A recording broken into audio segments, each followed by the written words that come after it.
If you would, open up to Matthew chapter 5. As we've gone through the last couple weeks of thinking in terms of the blessings that only God can give. They're not something that we can give to someone. God is the one who stands in control of the outcomes of situations.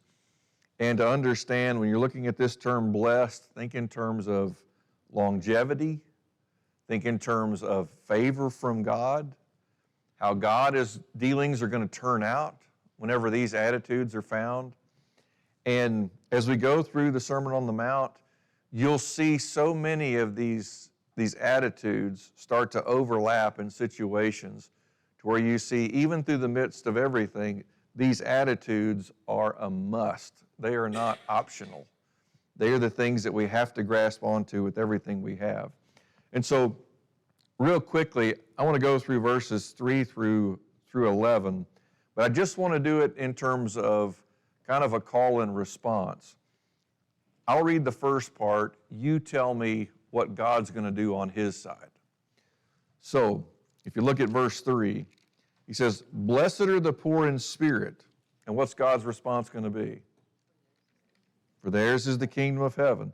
"Blessed are those who mourn." "Blessed are the gentle." "Blessed are those who hunger and thirst for righteousness." "Blessed are the merciful."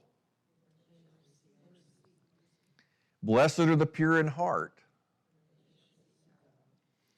"Blessed are the peacemakers." "Blessed are those who have been persecuted for the sake of righteousness." And then, "Blessed are you when people insult you and persecute you and falsely say all kinds of evil against you because of me." Right. You realize this one's a little different, isn't it? This last one comes with, well, what? This is just all response. This is not necessarily something that God has promised. He's saying, look, this is the attitude I'm looking for from you. He says, rejoice and be glad. And you realize through all these things together, to see these attributes, this is what salt and light look like. These are the attributes of people who are salty, and I'm using that in this context.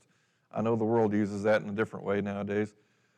But going, this is what light looks like, because this is exactly who Jesus was and who Jesus lived in being. And to go, that's the same way we have to see these things. So, as it goes on down through, of course, verse 16, "Let your light shine before men in such a way that they may see your good works and glorify your Father who is in heaven."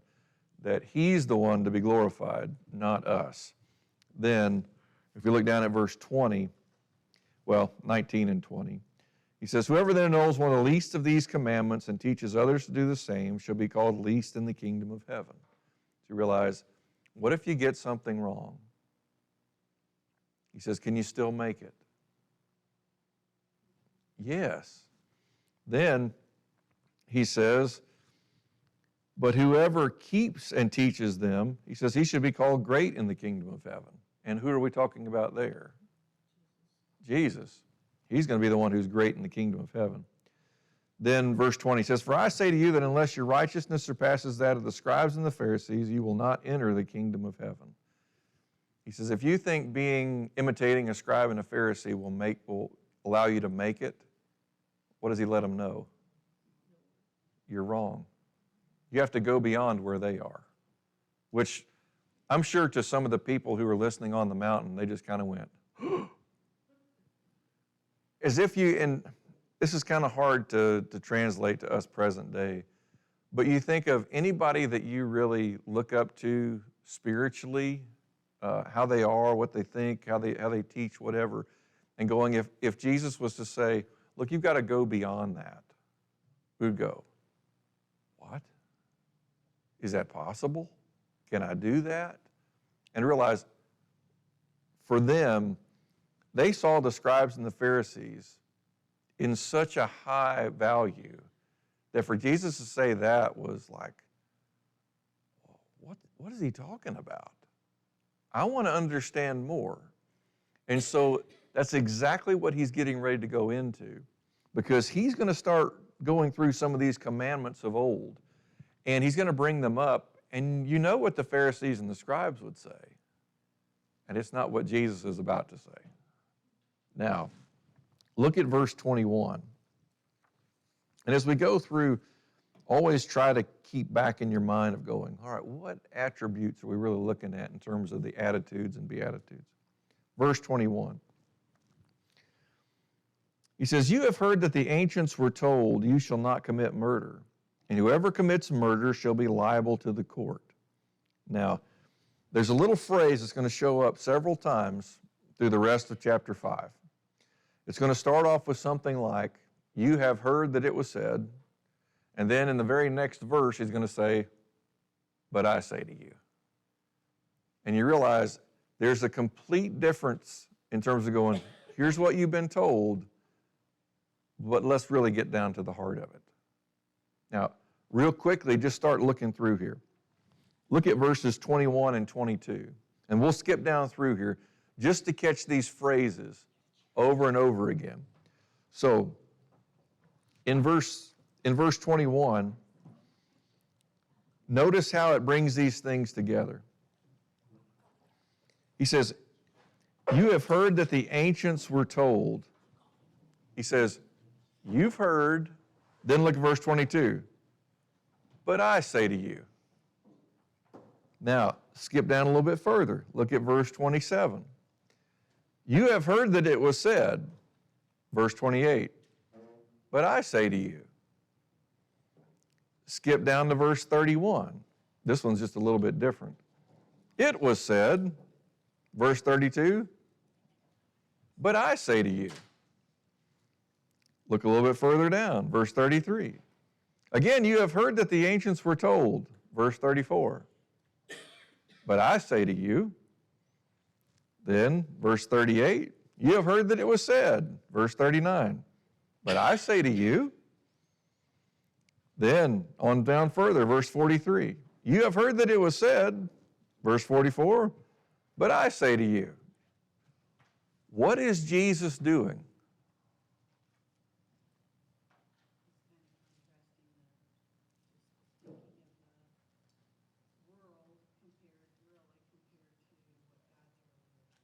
Right, you think, here's a contrast, and not necessarily the world, here's a contrast of the religious Israel and what Jesus says. So here in Matthew 5, to go, this is, I know what you've been told for years, but you need to change the way you think about it, because I'm going to tell you something even more vast. And really what you see is him taking a commandment and then go, let's really sink our teeth into this and get down to the roots of it, not just deal with what's above the surface. If you've ever done any weeding in a garden, if you just pull the tops off, have you really dealt with the problem? What do you have to do? You got to get down to the roots. Now, the commandments were about what grows kind of above the ground from the old covenant. The law of Moses at Sinai. If you notice, we're on a mountain again. This is going to be the mountain of new teachings. Or really getting down to go, let's deal with the roots behind these commandments, the things that you should really be looking at and grasping at. He says, Israel has become complacent in the way they look at these commands. He says, we need to go deeper to really get the impurity out. So, notice, let's deal with really our first one here. In other words, verse 21, you have heard that the ancients were told, you shall not commit murder, and whoever commits murder shall be liable to the court. When he says the ancients, who's he talking about? What's that, Lois? Yeah, the Israelites. From the moment that God gave this law to Moses on Mount Sinai, he says, this is what they have been told. And you realize that's over 1,500 years ago at this point in time. He says, the ancients have been told, 1,500 years ago, all the way through these last millennium and a half to get to the days of Jesus. He says, this is what's been told. And if you were to ask a scribe or a Pharisee, What do you think they would tell you? They tell you the same thing. He says, yep, you're not supposed to commit murder. He says, whoever commits murder is going to be guilty or liable to the court. Now, real quickly, let's make sure that we get this kind of looked at squarely. Is there a difference in the Old Testament between murder and kill? Yes, there is. Now, so often whenever people start quoting the Ten Commandments, they say, thou shalt not kill. I understand why they do it, but I just want to make sure we're seeing things squarely. What is the difference between kill and murder? Murder, you do it deliberately. Okay, it's about motive in terms of this is intended, right? There's even stories, right, it can be by accident. There's actually stories in the Old Testament about a man goes out to chop wood with his friend, and while they're chopping wood, the axe head comes off and kills his friend. Is that murder? No, see, that would be killed. And there were provisions. They could go to one of the 6 cities of refuge and realize they would be there, and they would get to stay there and live there until the high priest died. And that was just part of it. They could not be killed for that. And you go, okay, you were protected. So just understand what we're dealing with here is the only reason I want to make this point. This is about something that is, it can even be premeditated in some senses, but not necessarily, but going, you did this on purpose. This was your aim. So, whenever Jesus says, you've heard that the ancients were told, you shall not commit murder, and whoever commits murder shall be liable to the court. And you go, there's 2 different sides of what's being told. He says, you know the law. And of course, he's quoting out of the 10 Commandments in Exodus 20 and Deuteronomy chapter 5. But then he comes along and he says, and you know what the outcome for that's going to be. What is it? He says, you'll be liable before the court. You'll be found guilty. And you go, here's where it starts. He says, you did something to break the command, and here's going to be the outcome. Now, Jesus is going to take those 2 things together and start to make a deeper application looking at the roots. Verse 22. But I say to you, he says, now it's time to really deal with the problem. He says, I say to you that everyone who is angry with his brother shall be guilty before the court. Oh, you mean you don't literally have to murder them or kill them? And you'll be guilty before the court? Now, he says, I say to you that everyone who is angry with his brother shall be guilty before the court. Now, does that sound more severe? Now, there's a lot to chew on here in verse 22. He says, I say to you that everyone who is angry with his brother shall be guilty before the court, and whoever says to his brother, you good for nothing, shall be guilty before the Supreme Court. So now we're dealing about the Sanhedrin court. He says, and whoever says, you fool, shall be guilty enough to go into the fiery hell. And that's about Gehenna. And we'll deal with that here in a minute. I want you to see the progression. Because how many intentional murders do you know of that didn't have anger at the root of them? It's the common denominator, isn't it?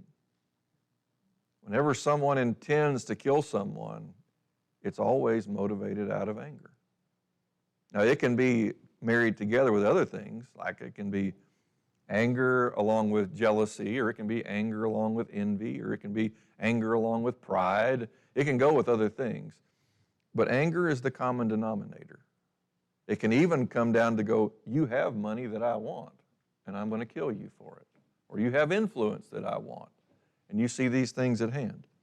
So he says, I say to you that everyone who is angry with his brother should be guilty before the court. He says, this is enough to get you guilty. Now, I want you to think about the other things that anger does that doesn't take it all the way to murder. Anger can make people very violent, even though they might not literally kill somebody. Anger can really motivate people to want to hurt others so that they change what they're doing. And you see, but once again, anger has to be dealt with. Now, he starts to move down this, and if you notice the next aspect, whoever says to his brother, you good for nothing. Anybody got a little footnote for good for nothing? Raka, okay, there's your Hebrew word. Empty-headed, right? He says, yeah, Nimrod. So the idea is, you're good for nothing. You have no value, right? Isn't that what that means? You're empty-headed, you don't think right, you're good for nothing. What does that do in terms of how someone values another soul when you start looking at them in terms of you're not good for anything? Okay, you get part of that in there for sure. See, verbal abuse ever come from a good place? No. Yeah. Now, if you think in these terms, you see how all of a sudden the value of life is being lessened, right? Here's someone who gets angry and they don't go, well, you know what, they're a precious soul. I ought to change the way I think about them. Anger doesn't do that. Anger says, you know what, they're worthless. They're empty-headed. They don't even think right. And then look at it go to the next level that he hits on. Because then at the end of verse 22, he says, and shall be guilty before the Supreme Court. Well, boy, you're guilty before the Supreme Court. What's that going to cost you? Jail time or even your physical life. Then look at the next one. He says, whoever says you fool shall be guilty enough to go into the fiery hell. You fool. Hopefully this is not us. The world would be better without you. How many people have killed others for the simple thought of the world would be better without you? And notice, now we're not just dealing with the Supreme Court, the Sanhedrin finding you guilty and taking you outside of the city and stoning you to death. Where's this judgment coming from? This is an eternal spiritual judgment, right?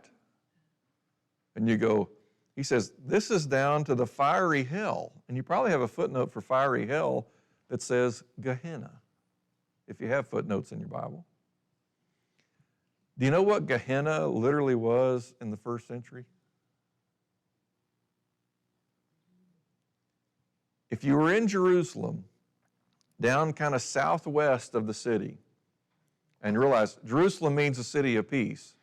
So we're outside of peace and going, this was a landfill of death. This is where you took things that had no longer had value. I mean, isn't that what the landfill is full of? Isn't that the things that you throw in the trash, the things that no longer have value to you? And they get hauled off out to the landfill. And this is the same kind of place where Jesus talks about later on in Matthew, where he says, where the fire is not quenched and worms are there. And you think, man, always there. And you go, dead animals would be carried out to the landfill of Gehenna? You think things that had literally no value were taken out there. And he says, you know how I see someone who's going to claim to keep my commands but let anger control them? He says, you're guilty enough to be thrown into the fiery hell. Now, is that the way we think of anger? Do we see it at that great of a cost in our own lives? No, but we should. Now, there is a flip side to this. We do know stories where Jesus gets angry with people. He gets indignant with his own disciples. But you understand, within those things, what does Jesus always respond with? Teaching, trying to move in the right direction, does he ever respond with murder? No. I mean, when he gets indignant with his disciples because they're trying to keep the little children away from him, he doesn't say, line up, boys, I'm going to take you down. You realize instead he uses the moment to teach them the way of life. In terms of whenever Jesus, this is Mark chapter 3, a man comes in with a withered hand. It's the Sabbath day, and here are these hard-hearted people that are there in the synagogue, nonetheless. And Jesus says, is it good to heal even on the Sabbath? And they don't say a word. And it says Jesus was indignant. He was grieved because of their hardness of heart. And you go, it didn't make him turn around and say anything, to verbally abuse them. Instead, he uses the opportunity to heal the man who was withered in his hand. So you notice, can anger be controlled? Yes. Now, look over to Ephesians chapter 4. Let's make an application for us here too. Ephesians chapter 4.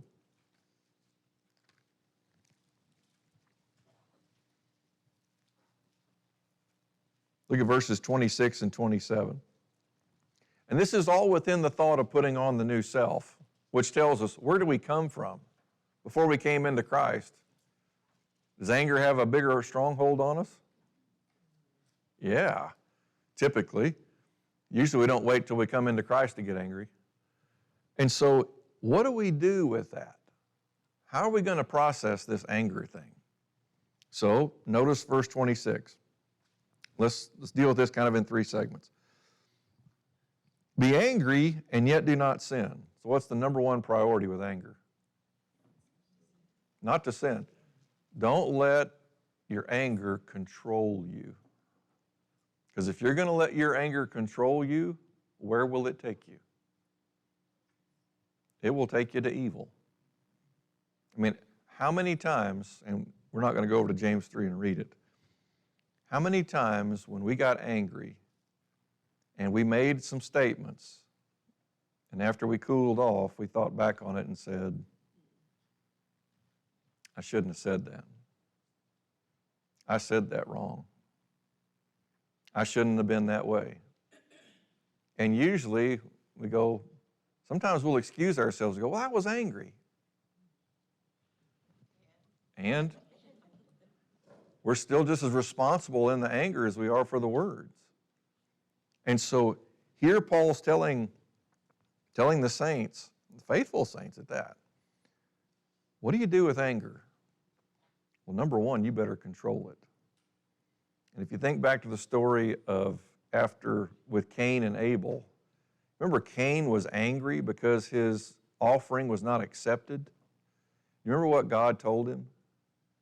He says, sin is crouching at the door and it wants to devour you.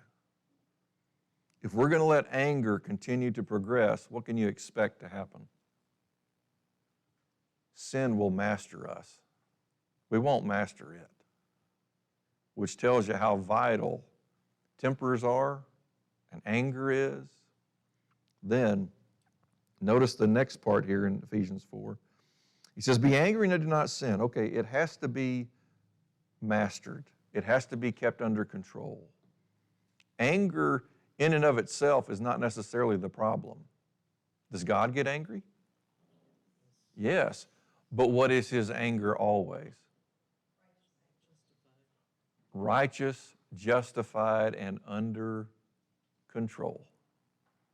It's always in terms of what is righteous.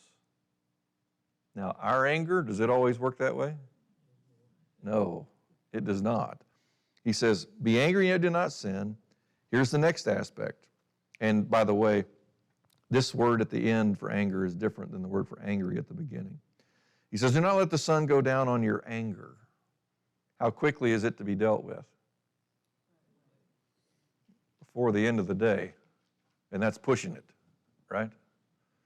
In other words, it needs to be dealt with today. This word for anger is a provoking anger. It's where you kind of held a grudge or a bitterness against somebody, and then they make a statement, and then you just gobble it up. And you give them what you wanted to give them for a while because you didn't deal with your anger. You didn't put it down at the end of the day.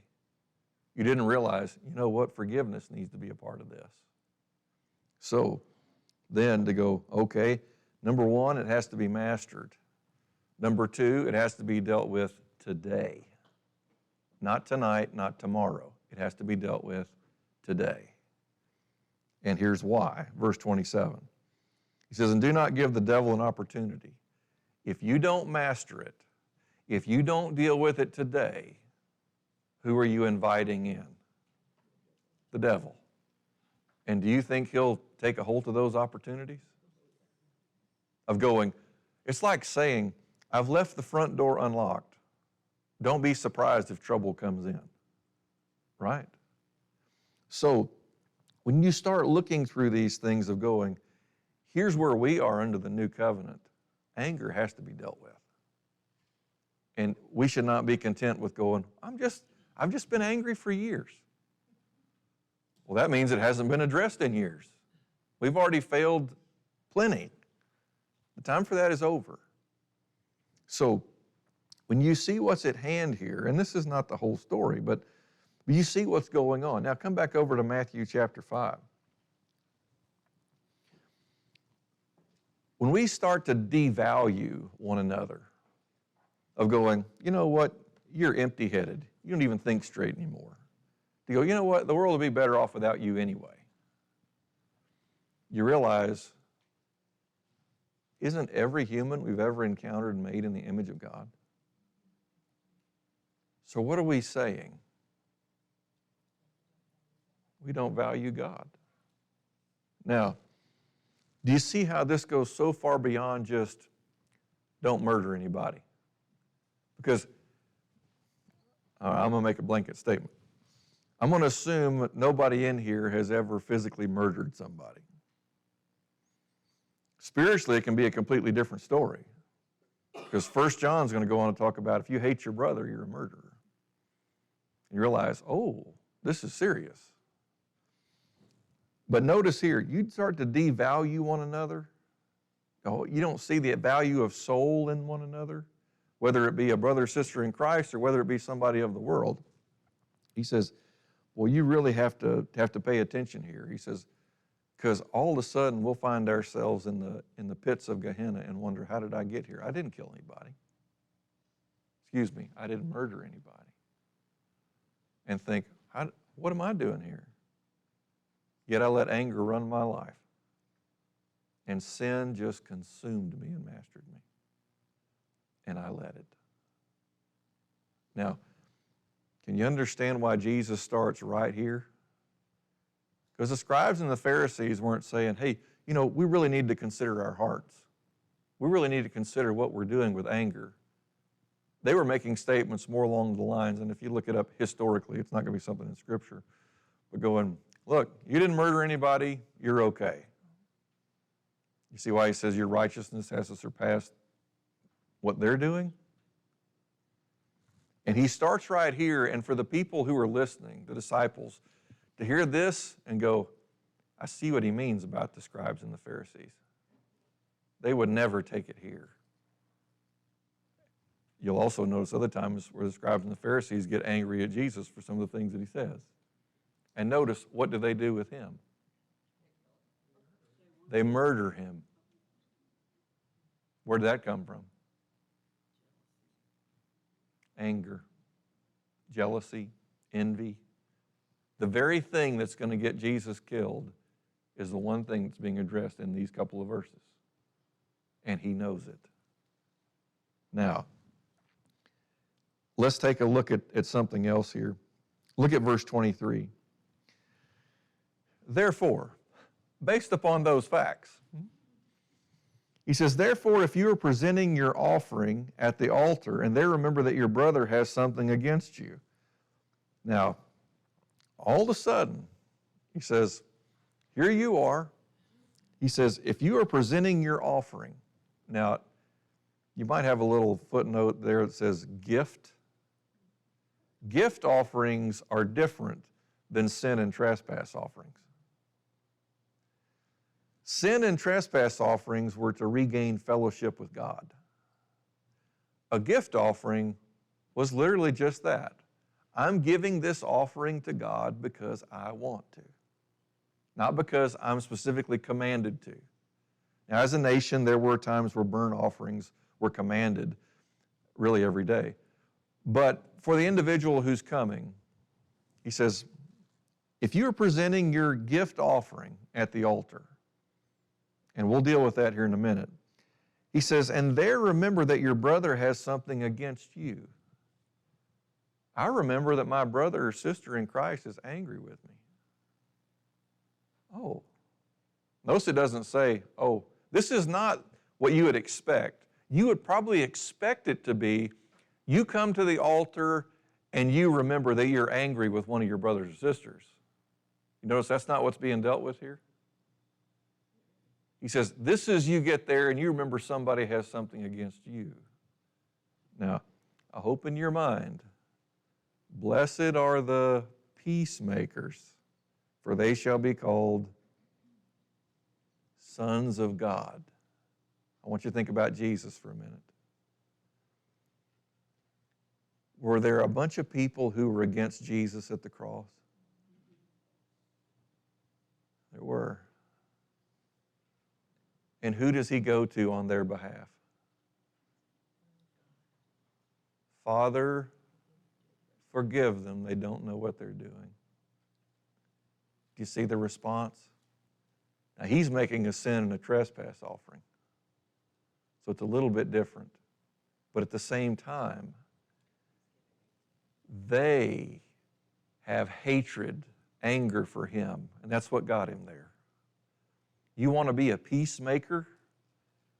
It means all of a sudden you're going to have to deal with people who count you as their enemy. Now, he says, you remember that your brother has something against you. Let's look at our responsibility before we go on. Look over at Romans chapter 12. Romans chapter 12.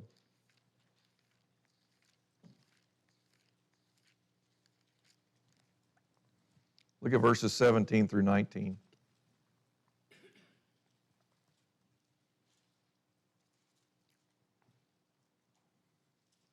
How many of us understand what the word never means? Define never for me. Absolute. No exceptions. Let's make sure we understand that. Verse 17. Never pay back evil for evil to anyone. Do we live like we understand it?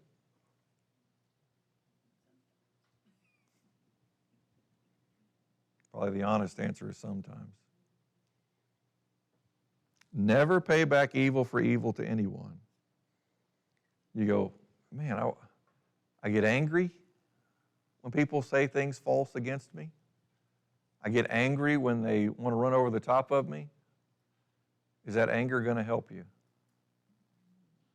Never pay back evil for evil to anyone. Is it just about brothers and sisters in Christ? Anyone counts as anyone. If you want to fill in the blank, anyone who's made in the image of God. And that pretty much accounts for, no pretty much to it, is it? It is everyone. Respect what is right in the sight of all men. Are there people who have morality things they think is okay? That you look at God and go, that's not okay. He says, respect that. Now, that doesn't mean don't take opportunities to teach. It doesn't mean those kind of things. But he's saying, you know what? Never pay back evil for evil to anyone. He says, even if they are different in the way they think. Because so often that's whenever we make our exception. I can pay back evil for evil if they're not thinking right. Like if they're empty-headed. Right? He says, nope.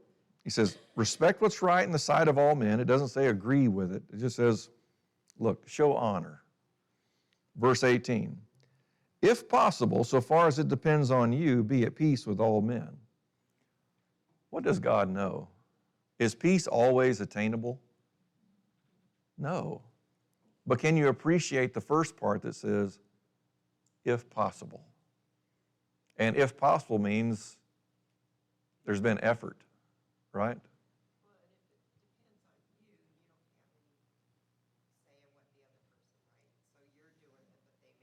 Right. And you realize, here's some things that are going on. He says, if possible, so far as it depends on you, who are you responsible for? Yourself. Are you responsible for them? No. You're responsible for you and your own anger. You're not responsible for them. They may be empty-headed. They may be foolish. But that doesn't excuse what we're about to do or going to do. Then he says, if possible, so far as it depends on you, be at peace with all men. He says, be at peace. Do peace and anger ever coexist in our relationships between one another? No. It's either one or the other, isn't it? Now, here's the other side. If we have peace with God, is He ever going to be angry with us? If we're walking in that peace, He's not going to be angry with us. If we're walking in peace with Him, we won't, all right? It's about the current situation. Can there be times where we're not walking in peace? And then what happens? Now you see something different in this relationship with God. Then, once again, in case we didn't catch it in verse 17, verse 19, never take your own revenge. What does never mean again? Never. Yep, he says, beloved, but leave room for the wrath of God, for it is written, vengeance is mine, I will repay, says the Lord. So what do we do with the wrath side? God, that's yours. That's not my responsibility. That's not my part. It's not for me to let my tongue run loose. It's not for me to let my anger flare. It's for me to strive to live at peace with all men, so far as it is possible with me. He says, I'm never to take back, never to render evil for evil, never to take my own revenge. And you go, God is just. He'll take care of that in His time. Doesn't that relieve a lot of stress? Because how often do we think, well, if I don't say something to them, then they're just going to keep on. Oh, if I don't get my attitude right, this may cost me my soul. Come back over to Matthew chapter 5. So when you look at verse 23, and I'm going to make 3 applications here and hope that this kind of helps to clarify a bit. He says, therefore, if you are presenting your gift offering at the altar, there are 3 gift offerings in the Old Testament, specifically. There is the burnt offering, there is the grain offering, and there is the peace offering. A burnt offering says to God, because you would basically, the whole animal except for the skin would be offered on the altar and fumed up to God. God, I give you all of me. Can we be angry with our brother or even have our brother angry at us and it go undealt with and still be okay before God? Have we really given our all to Him in that? Can we come to Him and say, I want to give you a gift offering, a burnt offering. He says, God, I give you all of me, but here's a command that says, I know my brother's got something against me and I'm not going to deal with it. What would you call that offering? Would it be hypocritical? Worthless? Because I'm saying, God, I give you all of me except for this little part over here that we're not going to deal with. And realize, am I going after what's purity in heart? Now realize this. Remember, blessed are the pure in heart, for they shall see God. Isn't this exactly what Jesus does when He comes? Here's mankind that is angry at God for what He's done. And who does God send? His peacemaker. And doesn't this show the heart of who God is? God didn't do any wrong. God is innocent. But to go now to step into this situation with somebody who's angry at you, and my goodness, how many times is that based upon just something that's been miscommunicated? I'm amazed at how easy this can be sometimes. So far as it depends on you, he says, be at peace with one another. Don't you start to learn the heart of God in living like that? This is what he went through for me, and I'm supposed to imitate him. Do you have to have a hunger and a thirst for righteousness to do that? Do you have to be ready to show mercy? Yes. Sometimes did he have to be poor in spirit where it really is my fault? You realize how all these things are starting to culminate together? So, you notice through this of going, here's another aspect. Blessed are the meek. He says, for they shall inherit the earth. You go, am I okay with doing this God's way? Because maybe you're one of those people who says, I really don't like confrontation. That's really just not my thing. I don't like it. I don't enjoy it. And going, but do you want to do it God's way? Because that's meekness. Do I really have a hungering desire for righteousness? Yes. Then I'm going to go and have this conversation. And I'm going to make sure that my anger is under control when I have it. Now, there's our first illustration with the burnt offering. The next offering, that's a gift offering, is a grain offering. In other words, it was what we would probably compare to what we do on the first day of the week, whenever we give an offering, a monetary offering. For them, it was about harvest and saying to God, God, I give this offering to you, and he would make that first part holy, and the rest would be made holy as well. That's the parallel with us. We make our offering to God, and he says, you know what, I'll make this part holy, and the rest will be holy too. Imagine coming to God. God, I'm so thankful for what you've given to me to provide for me. I'm so grateful for everything that you've given. And God saying, are you grateful enough to obey me? I'm telling you, if you know that your brother or sister is angry with you, has a problem with you, why will you not go talk to them? I sent my son to come talk to you. I sent my prophets to come talk to you. I sent Moses to come talk to you. And you go, oh, that's right. Then you take it to the next one, the peace offering. The peace offering was one that said, enjoying the relationship. To me, the best illustration of that in our present day ideas are when a husband and a wife go out together on a date after they're married. This is just to enjoy the relationship. We're just here to share the time together. And hopefully those things are enjoyable. Here's the idea with the peace offering. God, I'm coming together with you because I enjoy this relationship with you. And yet if we won't respond to go, then why won't you keep my commands? Why won't you strive to be a merciful peacemaker?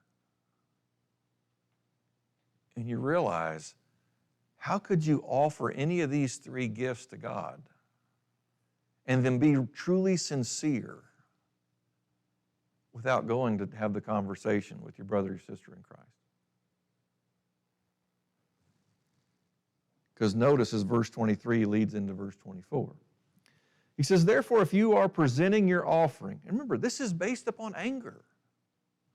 He says, if you have anger in your heart, but you're not dealing with this, or you know somebody else has anger in their heart dealing with you, he says, therefore, if you are presenting your offering at the altar, that's in Jerusalem at the temple, he says, and there remember that your brother has something against you. Now, you imagine walking into the temple, and maybe it's your brother or your sister you see right there in the temple too. Or maybe it's somebody who's not present. But here's the thing, verse 24, what should I do? leave your offering, your gift, there before the altar and go.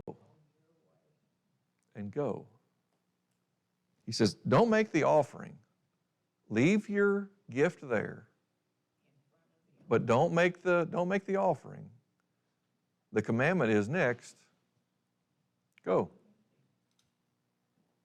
Now, does God have any acceptance of an offering that is not sincere? What's he looking at? Heart. Blessed are the pure in heart, for they shall see God. Oh, I need to make sure my motives are pure. He says, leave your offering there before the altar and go. First, you're going to see in the rest of verse 24, first, the next statement is going to be then. See sequence? First, then. First, be reconciled to your brother. Reconciled literally means to be made friends again. And by the way, counsel is literally the word for Sanhedrin. In other words, you go and talk to them first. Not about going to the Sanhedrin, but going, counsel is to make friends again. Counsel is a group of friends. Means to do something again. Make friends again. Now, here's where Romans 12 should be kind of going in your mind. So far as it depends on you. There are situations where it cannot be reconciled. But you go, so far as it depends on me, he says, that's my part to do. But once it gets beyond there, I can only handle myself. I don't get to control how they respond. I don't get to control what they do with it. My soul is not dependent upon their response. But he says, first, he says, be reconciled to your brother. What if you go and all of a sudden, instead of anger, you find peace?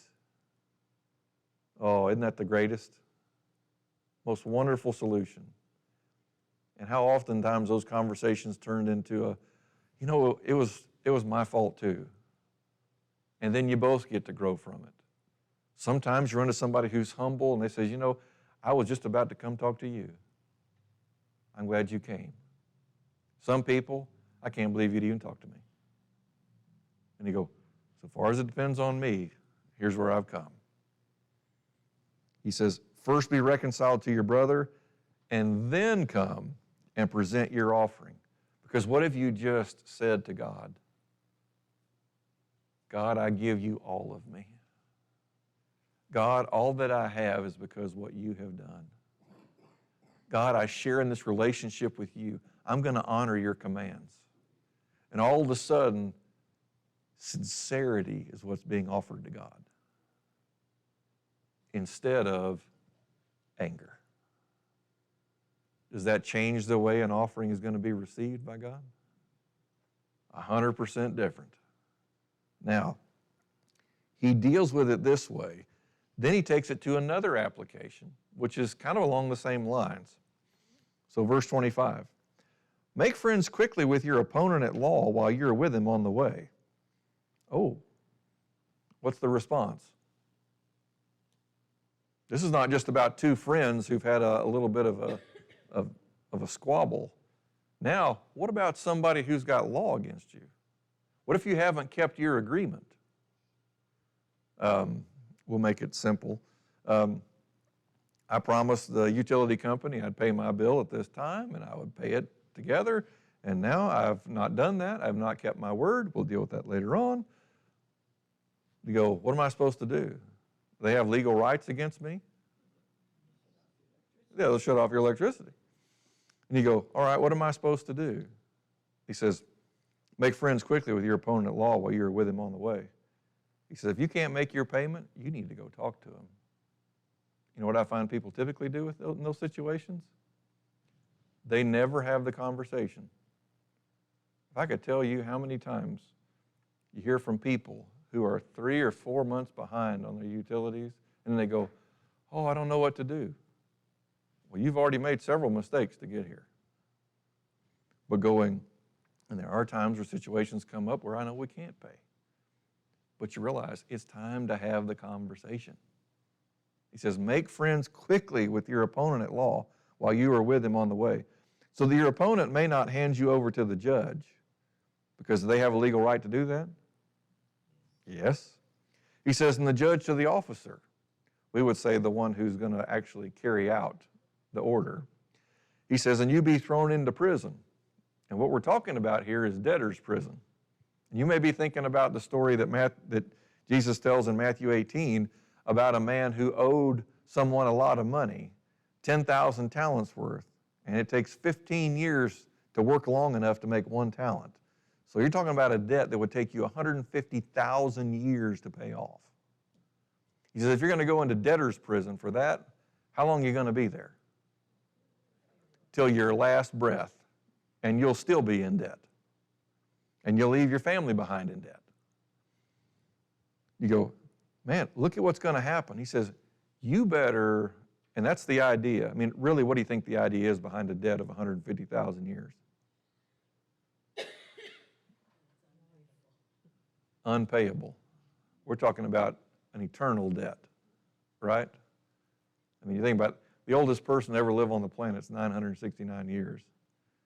Well, I'd have to live over 1,500 lifetimes and more.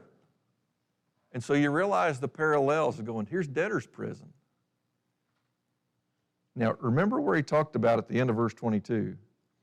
He says, what about going to the Supreme Court? Then he says, and whoever says you fool should be guilty enough to go into the fiery hell. What do you think 150,000 years worth of debt would cost you?